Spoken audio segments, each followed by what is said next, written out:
Hello, guys. Today, I have a very, very interesting topic.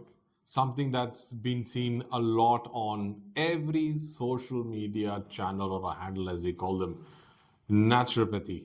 Yeah, you heard it right. We're going to be talking to somebody who's an expert on naturopathy, especially here in India from Australia. So I have a beautiful opportunity to grill him, talk to him, and learn everything about naturopathy. So, Dr. Jon Wardle, pronounced it right. Thank you very much for coming and doing this podcast with me.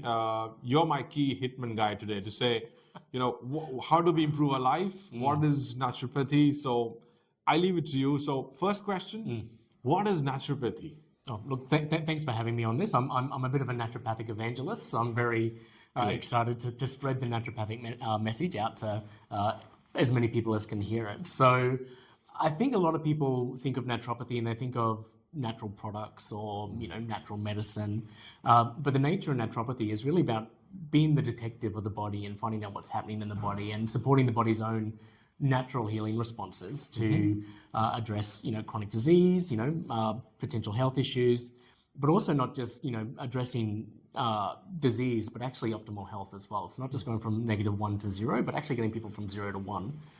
So when people wake up and they're really tired, that's still alive. That's technically healthy. Yeah. But it's not optimally healthy. You want them to wake up, revived, invigorated, refreshed. So, really what we do is we use a therapeutic hierarchy of different interventions, and that can be lifestyle and drugless interventions all the way up to things like herbal medicines that are used in a more pharmacological action, and even supporting things like allopathic medical conventions and being worked in a complementary manner with those to reduce some of the side effects and make those more effective. But really what we try and do is focus on the least invasive treatments that are there to support the body's own innate healing responses, because the body wants to be better and we just want to help it be better and be the best it can be. Yeah. And the naturopathy is probably now the most popular way of keeping ourselves fit, healthy, and it's a lot to do with energy, right? Oh, completely. Yes.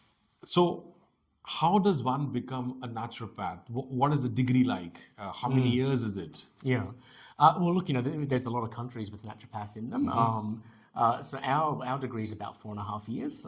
It's quite similar to India, actually. So, and then there is clinical practice that comes after that. So it's really a very, core focus of, philosophical learnings about complexity. So we undergo things around complexity science. We found a lot of naturopaths really enjoy that. They might not go into clinical practice, but they might go into industry, whether that's through medical tourism or wellness. Some of them actually apply that complex way of thinking to uncovering problems in business as well. But That's interesting. But generally, the actual degree itself it's a clinical science degree. So you do any of the clinical sciences that you would expect from any other health profession. So anatomy, physiology, we probably go more into physiology and pharmacology, integrated pharmacology, finding out how the body actually reacts to certain things, and that includes food as medicine, as well as we learn about pharmaceutical drugs, because a lot of patients come in and that's one of the things that they're often included in. But it's really underpinned by philosophical core, which is about what is the body doing and how do we actually encourage the body. Right. So we do have those underlying physical sciences, but when it comes to interventions, what is that nutrition, nutritional supplement, or that food, or that herbal medicine, or that pharmacological drug actually doing to the body? And so a lot of if you go to allopathic medicine, for example, a lot of the drugs are very powerful. Some of them are quite good in acute situations as well, but they really override the body's processes. They tell the body what to do. Whereas we try and train our students to think about, what does the body need? How can we encourage the body to actually address? How can we reduce inflammation? How can we encourage better metabolism? How can we reduce blood sugar levels? Using the body's own innate digestive healing and other responses. A lot of the new science that we hear today. So the microbiome has a lot of scientific interest now, but it really comes from that key naturopathic philosophy of all health comes from the gut. So naturopaths were treating that 120 years ago, and the modern scientific community's now sort of reframed that and found the right words to explain some of those naturopathic concepts. But really, there's a lot of underlying naturopathic knowledge about that complexity of the human body and how we can actually make ourselves the best health that we can be and actually optimize the way that we act. Is there a lot of research while the students study the program? There is a lot of research. We actually get students to actually do a research project as well as part of their treatments. And from that research, there's also not just new treatments that we sort of uncovered in there, but also new practice models. So some of our students have developed. The day of the one patient over the desk here and one practitioner over the desk there are pretty much dead, right? They're they don't practice medicine like that anymore. Allied Health doesn't practice like that anymore. But what we found is a lot of our students, they sort of uncover the kind of clinical practice that they want to see after they graduate, and the research project sort of gives them an idea to test that out. During the degree. So we've had a number of students that have developed group visit models where instead of treating one person, you're treating 8 people at once. So in conditions like endometriosis or other conditions, that can be very useful because the patients are learning from each other as well if they're having different compliance issues with we know that some foods are very healthy and some practices like fasting are very healthy, but they're also very hard for some patients, and getting them to learn from each other how they actually, were able to get through that can be very useful and facilitated aspect. Sometimes it's programmatic care, so it's not just the I'll see you now and then 2 weeks later, but actually developing a program. So some of our students have actually been able to develop a chronic pain program that's now been implemented throughout veteran care. In Australia's largest veteran clinic. So, we're really we try not to just encourage that innovation in the way they think about clinical problems and human problems, but also where they're going to take this as well and what the opportunities might look like as they graduate and go out into the world. Very interesting. And so students need to be essentially from a science background for the undergrad program? Or kids from commerce or any other field can come in and join there will be a lot of science in the background. So, but we have developed bridging programs and those sorts of things for students that might not have that requisite science, background as well. So, Southern Cross, for example, has a diploma entry pathway, which can actually help students that may not have had that background sort of, get up to the knowledge where they won't be left behind in that sort of pathway. We really try and encourage, people with a diverse range of backgrounds. So, people probably don't realize it, but they're probably actually thinking naturopathically in some of those other fields as well. So, I was talking to someone from business school that we work with at the moment, and they're incorporating yogic philosophy into their business training because that complex and holistic way of thinking is actually important to life. We are. If you think of a human body, it's a complex adaptive system. Living in a complex adaptive system, which is the world. Yes. and that complexity is really important. So, we try and, really reinforce to students the clinical knowledge they'll understand and knowing, what herb does this and what food does this and how fasting helps with this sort of practice and how physical activity can be differentiated is really important. But the really valuable thing they take away is how they learn to think, in a more complex and holistic way about problem solving more generally. So if I have done commerce or arts in my year 12, I can then do a diploma at Southern Cross University, bridge that gap of some science subjects that I would have missed, and then I can still carry on my bachelor's degree. Is that correct? Completely. And, you'll probably find some of those art students will actually probably more... find it easier to understand some of those philosophical things than some of the students that come from a science background. So it's a very, I won't say challenging, but it's a very different paradigm of thinking for many people. And they're already practicing yoga, at the art side. So for them to understand this sense is easier. Is that? And if you look at naturopathy, like any traditional medicine system, so and naturopathy really is, I guess, the traditional medicine system that predated allopathic medicine. So it's the Western and adaptable. It's been adapted into many forms in India. You see, for example, where it was the medicine of Gandhiji and incorporated with yoga. Latin America, where it's actually been incorporated into many indigenous traditions from there as well. In Australia, we've incorporated a lot of non-European practices to adapt ourselves as well. But really, that core focus of helping support the body's own natural innate healing responses. It is something that's transferable and translatable to many settings. We know this, and we keep hearing about so many things about human body in the podcast. Our body can repair itself, right? We just need to know how. Correct? We just don't need to pop up pills to repair it. Is my understanding correct? Yeah, so ultimately to maintain health, the body, it really needs to, it has everything it needs to actually be helpful. Some of the issues come where, in naturopathic theory, we call it terrain theory. Terrain theory. When you're exposed to certain, other factors that might be potentially problematic. So if you look at stress, for example, that's have what's called the HPA axis, the hypothalamic, the pituitary, adrenal axis, but you also have the HPO axis, which has two of those things, plus also the ovarian syndrome in women. So that's how the link between stress and reproductive function becomes, mismanaged. So, often when you're looking at trying to get people to be healthy, it might not be just about repairing just that one body system, but these other body systems that are causing that imbalance and homeostasis. So, sometimes, there are, aspects where the body might be over regulating itself in terms of healing. So if you look at a condition like psoriasis, for example, a skin condition, that is a body's healing response, but it's an overactive healing response. So you work with the body's immune system to, try and correct that. So, so the body has the right tools that it needs.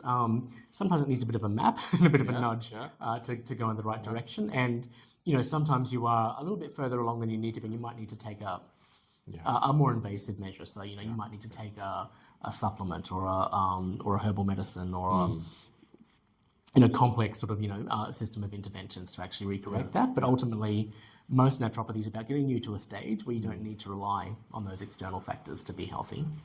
No, it's very interesting, and it's good to see that this generation now, the new generation in subcontinent, especially in India, a lot of them are picking up on naturopathy.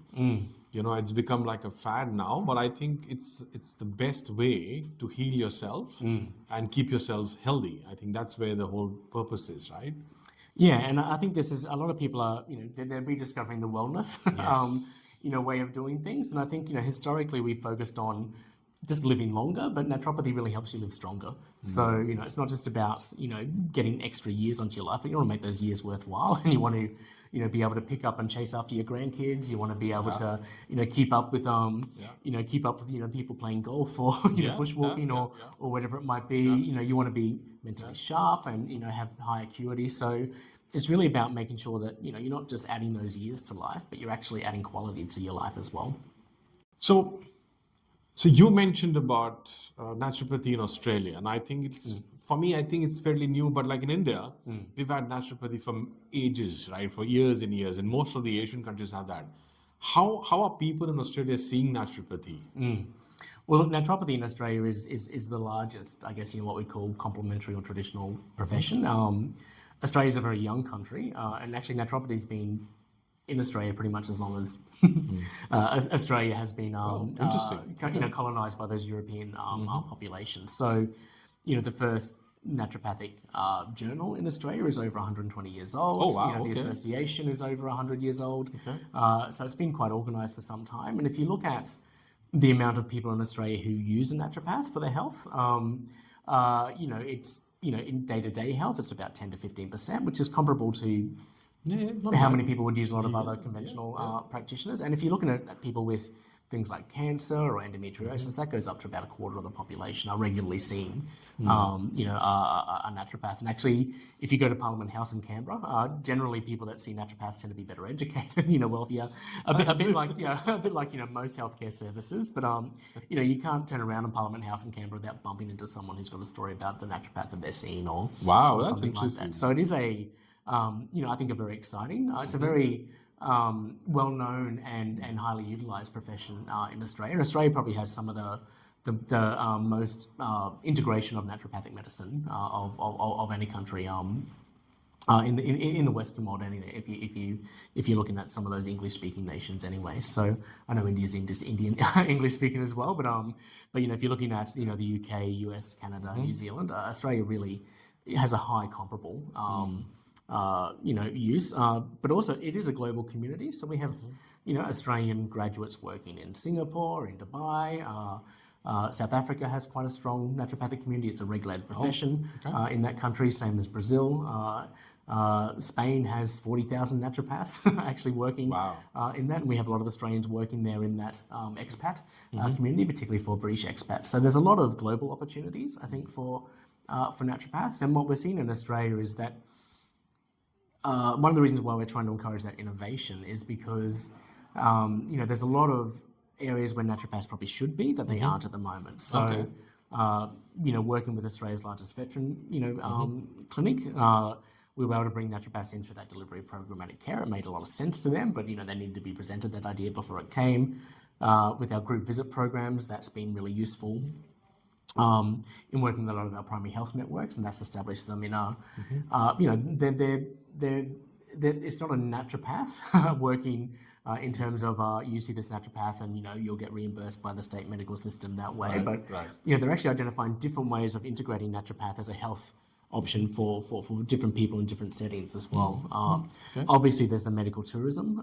I've actually had the fortune of being the guest of Shemavana in Bangalore with one of our partners, SDM College, and there's a lot of opportunities in that medical wellness space that are starting to be taken up. So you'll see a lot of Australians are now opening up wellness, centres in Fiji and Thailand, in a whole host of other countries. So there's certainly a lot of options in that clinical practice, and it's certainly very popular in terms of that. But what we're seeing now is that naturopathic intervention is now being applied in different settings than has been historically. And the world is, healthcare is changing, and I think the way that naturopaths are actually being used is changing as well. But there's a lot of opportunities out there. So it's good start you gave me. So you're saying almost 10 to 15% of Aussies now prefer going to a naturopath for their cure, or that's very interesting. I didn't assume that. I think it would be very Western thought of just let me just pop a pill and I get active and I go. Yeah. But I think because naturopathy works slowly, it doesn't have an immediate impact, correct? Yeah, and I think one of the things that naturopathy really works well with as well is if you look at one of the core principles of naturopathy, it's docere, which is a Latin term basically meaning doctor as educator. So, and really you're working with the patient as an active part of their own treatment. So, and I think people want to be part of their own health. And historically that divide between being told, no, you must take this, and then sort of go away and tell me how it goes and comes back, but actually involving them as an active participant, it's what the community wants, it's what the public wants. They, are often, a lot of people with conditions that probably can't be seen in terms of physical symptoms. So we work a lot with endometriosis, for example, people with migraines, a lot of things like chronic fatigue. These are things that can't be seen. A lot of patients are often dismissed when they go see a conventional physician. But naturopaths really work with the patient to uncover what's really happening with their body, and actually work with them as an active participant to actually get them to better health as well. So I think that more active way of being involved in your own healthcare is very attractive to people. Not something that a lot of other professions probably do effectively at the moment, and it certainly creates a lot of opportunities for naturopaths to go into new areas. Very interesting. So you mentioned 4.5 years of a degree program. And what's the outcome after that? So as an international student, I know we have post-study work permit rights. I can stay back in the country for work for 3 to 4 years. Do I get a job? So students get jobs easily. And what's the scope? Well, one of the things we do, so the degree pathway, it's basically a 3-year bachelor degree with an attached master degree on top of that. So the master degree is largely clinical, and we do a lot of work integrated learning. So what we actually do is we partner with potential employers, to get students working in those space. And what we find is a lot of those graduates stay with those employers afterwards. So we do have our own student clinic, and that's quite useful. But we try not to do a pump and dump, but actually, get students, engage with the people that they might actually be wanting to work with as they go along. Or, in the case of our other projects, maybe they want to work for themselves, but actually helping them test their idea in a safe environment in the course before they take that to market. So, that's how our students got involved in veteran care or group visits with the PHN. So, and as a university, we're quite lucky where we've got a lot of relationships with those larger organisations to help facilitate that. So, we have a lot of students that, are able to choose their own, adventure in many ways in terms of their their clinical rotations and that kind of stuff, so that we can actually focus them to where they're most likely to get a career. Very interesting. And sometimes those careers aren't always clinical. We have a lot of industry partners that we work with. So in India, some of those industry partners are well known: Patanjali, Himalaya, Hemdard, the herbal medicine companies. In Australia, a company like Blackmores, for example, Yeah, I know Blackmore. has a very large naturopathic workforce. It is one of the largest employers of naturopathic practitioners, globally. The largest supermarket chain in Australia, Woolworths. I don't know if you know, but you can they actually have a free online consultation with naturopaths now. Wow. So there's a lot of I didn't know that. Yeah, so you can actually if you want advice about what sort of things you need to take, and it makes sense for a company like Woolworths because they're selling healthy food and that kind of stuff. And if you can stop your customers leaving Woolworths to go to a health food store because they've actually got all those things there already, then it's a very financially but we have relationships with all these partners as well, and our goal really is not just to put people out there into the community to find a job, but actually not only link them with industry partners doing the current jobs, but actually identify the jobs of the future through the program as well. So you're saying Woolworths, which is called Woolies, popular in Australia, has a free consultation with a naturopath in most of their department stores across, or everywhere? Well, this one's actually a telehealth appointment with naturopaths. So, and they have a whole team of naturopaths doing that. And obviously, if there are,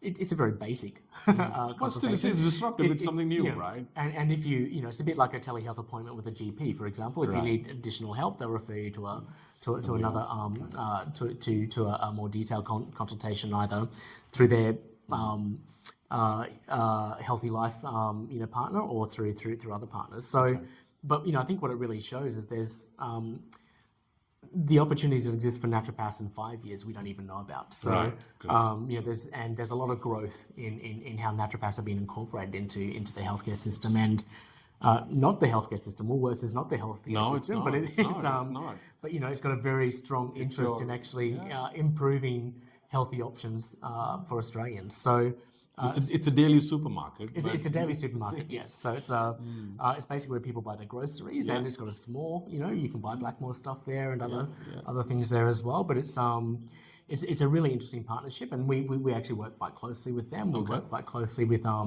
Australia's largest pharmacy chain, for example, Chemist Warehouse has a naturopath in every pharmacy, and are selling everything from herbal tinctures, which are compounded individually, to prescribing the vitamin supplements and giving advice on different health foods that people. So students at Southern Cross get this kind of an exposure all across, right? So is this collaboration help them all across? So we've deliberately designed it so that the student clinical experience is not just in our student clinics, but actually in other industry partners, and we want them to see a number of different models of care as well, because I can't tell them what the future is going to look like in terms of the opportunities that exist. I might not even know them. So we also ask sometimes students if they have an idea that they'd like to actually test in that clinical rotation. As long as it meets the outcomes in terms of clinical expertise, then we're actually quite happy to actually engage with those partners as well. So, but really, it's a lot of people probably think of a naturopath, and they probably think of this is a desk, a patient over there, a practitioner over there. But really, we've seen them in hospitals, we've seen them in primary healthcare clinics, we've seen them in primary healthcare delivery. A big part that we're seeing in Africa, for example, and increasingly in Australia. We've got Australia's first Indigenous-led traditional Australian medicine program. Is naturopaths are often a great bridge between those traditional practices and conventional medicine. So people might not trust an allopathic physician, but they often trust a naturopath because they understand the importance of traditional knowledge. And so, we're seeing in South Africa and Zambia, for example, we've got programs where naturopaths are being involved in primary healthcare settings, specifically so that they can work with people who are more used to traditional African practitioners or Indigenous Australian practitioners, but can actually get that best of both worlds approach. So. Very nice. Interesting. Yeah. So after the program, now what is a salary that a student can expect once he's become a naturopath? 4.5 years, bachelor's, 1.5 years, master's. What's the path, and how much do they really get to earn? Yeah. Well, it depends, I guess. Ballpoint, I But, mean. but if you're looking at the average salary for a naturopath in Australia, it's about $100,000 a year. So Oh wow, that's not bad. it is above. And look, it really does depend, I guess, where you go in terms of whether you're salaried, whether you're actually running your own business. Yeah. There are naturopaths out there that are earning far more than that. And there's probably some naturopaths out there that are working, more part-time, they're raising families, but it's a really great career for, people to do that because you can choose your clinic hours. My wife is a naturopath as well, and, she has chosen to work 3 days a week instead of the full 5 days a week. And a clinical, when you're running your own clinic, that's a perfect opportunity to be able to do stuff like that. So, but it is, it is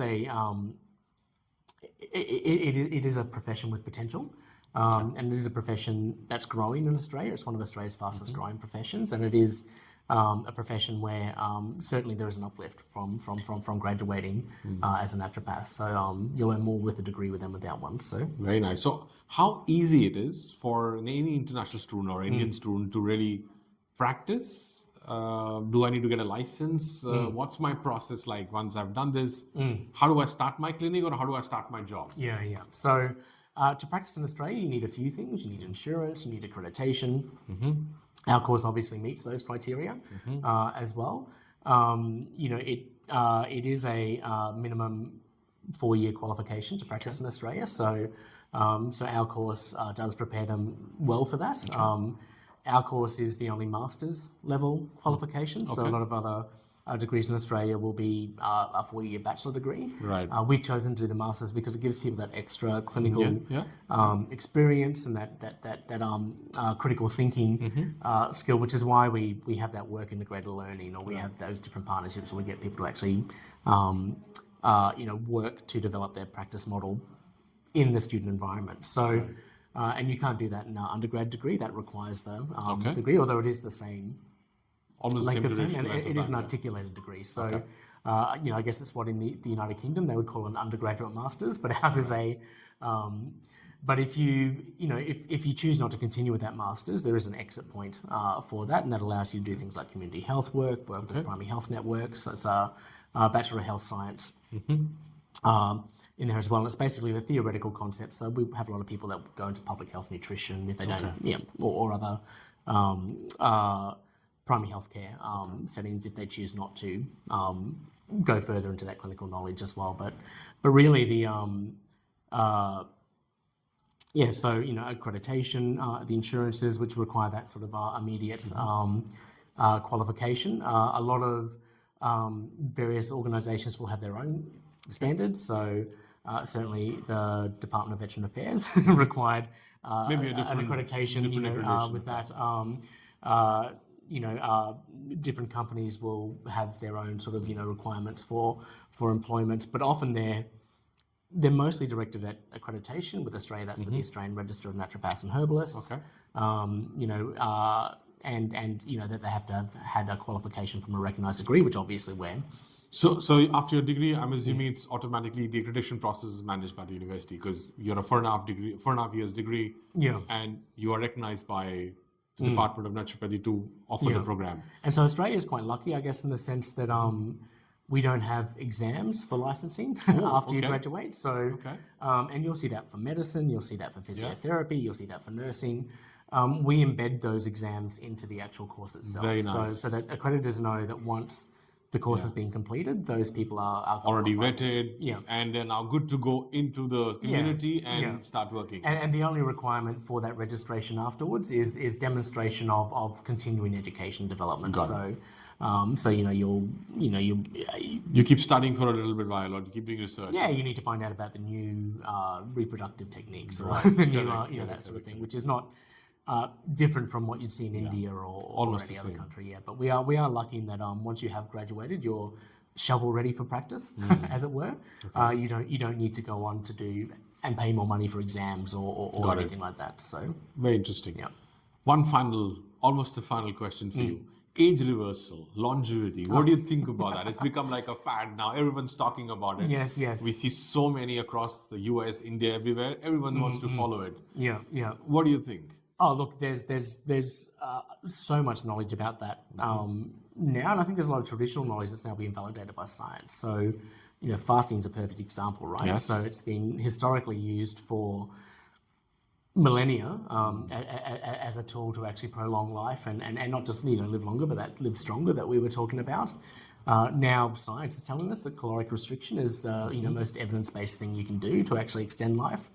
But I think that positive model of health is really what aging reversal is based on. So it's about moving out of that mindset from I've got this disease, I need to get rid of that disease. But once you've got rid of that disease, you need to be the optimal person that you can be as well, and that's mentally, physically, spiritually, and we're increasingly finding out that without that combination, that reversal, doesn't occur. So, I think we'll see, a lot of opportunities to not just live longer but live stronger, and I think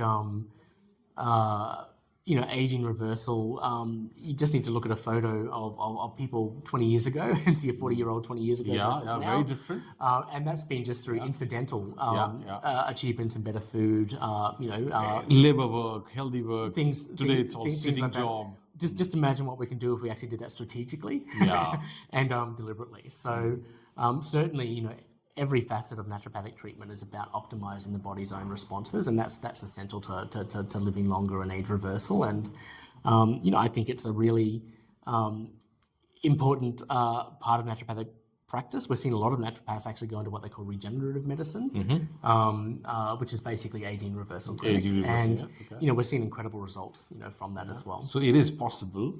And it's doable. I don't think you'll go back to being a 5-year-old, but we could live longer. Yes. Kind of reverse your age cycle, I think. And I think a lot of we see a lot of people who have the money and have the education and have the health literacy will often go to a naturopath because they see the underlying thing. My personal passion is I don't just want to treat the wealthy and more educated, but take that to to the people and everyone who needs it.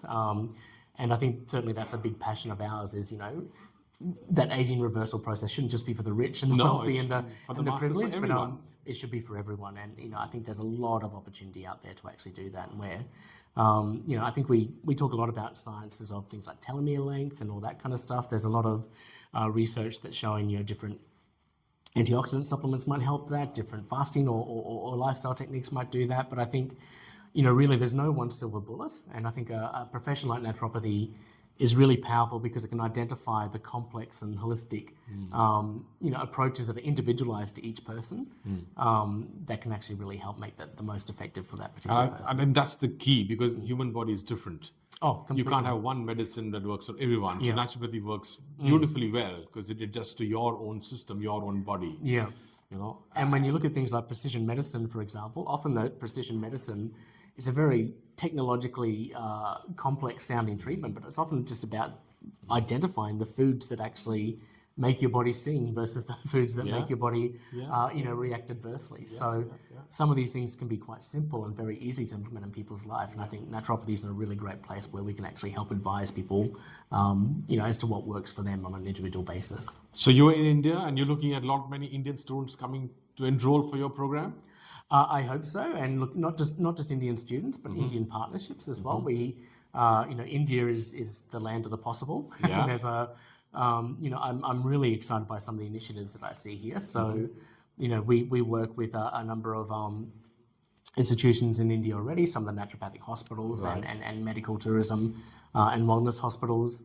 I think we can learn a lot from each other as well. So certainly, we work with our partners and they've asked us to help them on some of our advances in clinical nutrition or things like integrative pharmacology or herbal medicine, but also India has really embraced, I think, that link between things like yogic philosophy and that sort of, in Australia, you'll see yoga as being quite physical, but all those other deeper holistic elements are equally important as well. And, in Australia, naturopathy historically has had an inpatient focus, that person across the desk, whereas in India, it's been very outpatient focused, whereas in India it's been very inpatient focused, where it's more that hospital retreat style setting. And look, I think basically, we need more outpatient settings in India and we need more inpatient settings in Australia. And there's so much we can learn from the way that we've done things. Yeah, and there's very strong, deep learning out of India. Yeah. We've been practicing naturopathy for many, many, many years. So, I want to finish by what you've actually mentioned is very interesting. Don't just live longer, live stronger. So beautiful.